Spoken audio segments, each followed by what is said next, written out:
There are folks. Oh, these are instarring. You can see them shedding their skins. This is a hatchery, brand new hatchery or disinfected hatchery. You want to introduce a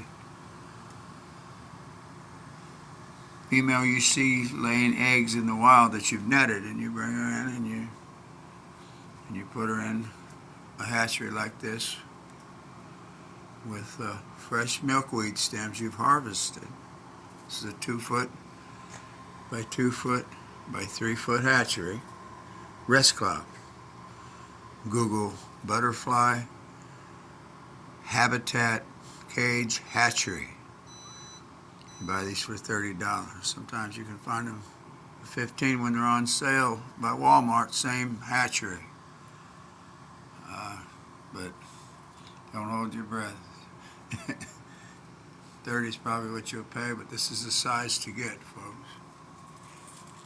And they're eating away, and you just keep adding pictures.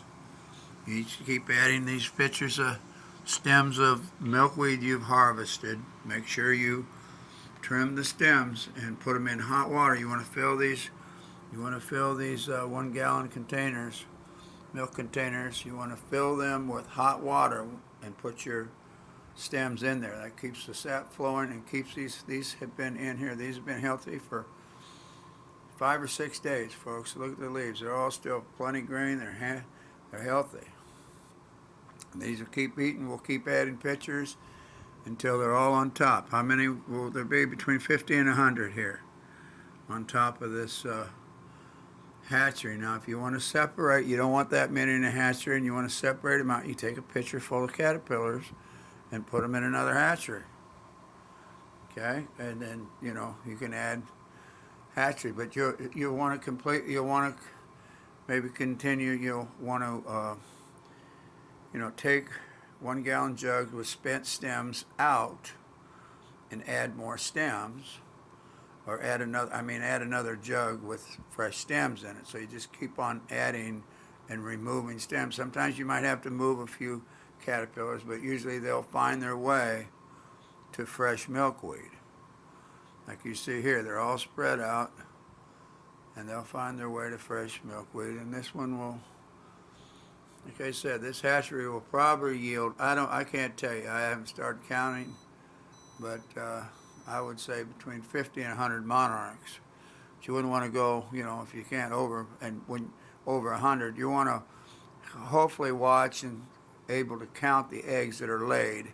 Now granted, there'll be cannibalism, but you want to raise them all at once, because that's when you can disinfect your hatchery and start a new batch. If you keep adding stems with an egg on it here and there and stuff, you're not checking the eggs. You don't know. You don't know if you're putting eggs in there that have OE on them or what. That's why the netting the monarch and checking her for OE.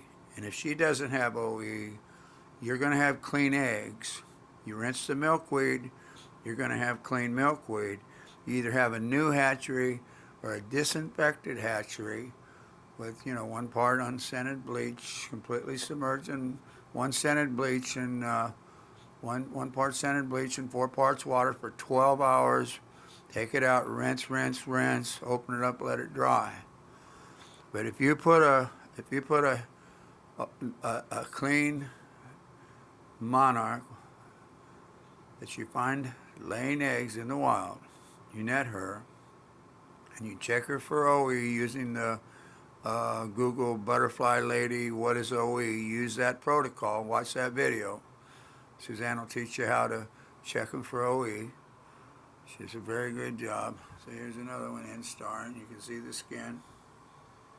And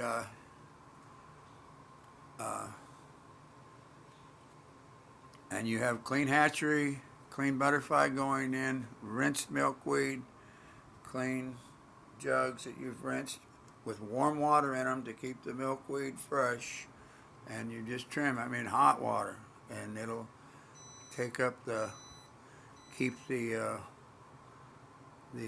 sap that's in the milkweed stems flowing and keep these things fresh while they're eating. So this is the way you do this, folks. And there's more videos on our YouTube channel, Craig the Butterfly Man YouTube channel, with a little girl on top with a monarch outfit on. That's the one. And these will be, there'll be a lot of videos where I talk about these, because I don't use a script. I'm holding a light and I'm holding a camera, and I don't use a script. I just start talking about this. It's a very simple process. I mean, it is obviously for me, but once you do this is and it has to be simple to be natural. We're just protecting more eggs than would have survived in the wild. 95% of the eggs that are laid by monarchs in the wild, and it's becoming more than that now with the increase in predators and fire ants in the south, 95% don't make it to flight stage. What you're doing here is these are caterpillars from one monarch laying eggs, and we will protect, and these butterflies will make the in-flight butterfly stage. Probably 80 or 90% of her eggs will make it to the stage, and then you want to let them dry. Once the chrysalis, they'll all find their way to the top. You don't have to worry about that. You just want to let them keep eating until they decide to go to the top. And when they come out, they'll all come out about at the same time too, which is another important reason you want to introduce what we call a gravid, or a female who's had her eggs fertilized. And she's had 300 eggs fertilized, and she lays 300, only 15 of them will become butterflies in the next generation. So for every one of these monarchs you see in here that I protected, that wouldn't have made it to the butterfly stage, for every one of these butterflies, it will add 15 butterflies to the next generation in the migration in the Northeast. So you can do the math. If there's 100 here, that adds 1,500. And then those 1,500 in the third generation will multiply times 15. And then that third generation will multiply times 15. And that fourth generation the migration generation will multiply by 15. And they'll have all the traits, because they grew up in the wild, they'll have all the traits that monarchs need by growing up in the wild. Because there'll people say that, well, they can't get the same traits when they develop inside. As you can see, we're near a window. They get the light, and I have supplemental light on top of these. We keep lots of lights on, and then when it gets dark, of course, we turn the lights off. The sun goes down. So they get it all, and they migrate, folks. And it's a proven fact that monarch reared, when they're tagged, even with Monarch Watch, when they're tagged with their tags, which we plan on doing our own tagging program, because it's somewhat of an incomplete tagging program they have. They find many of these monarchs that have been what they call captive reared. Well, they're not really captive. We don't call it captive.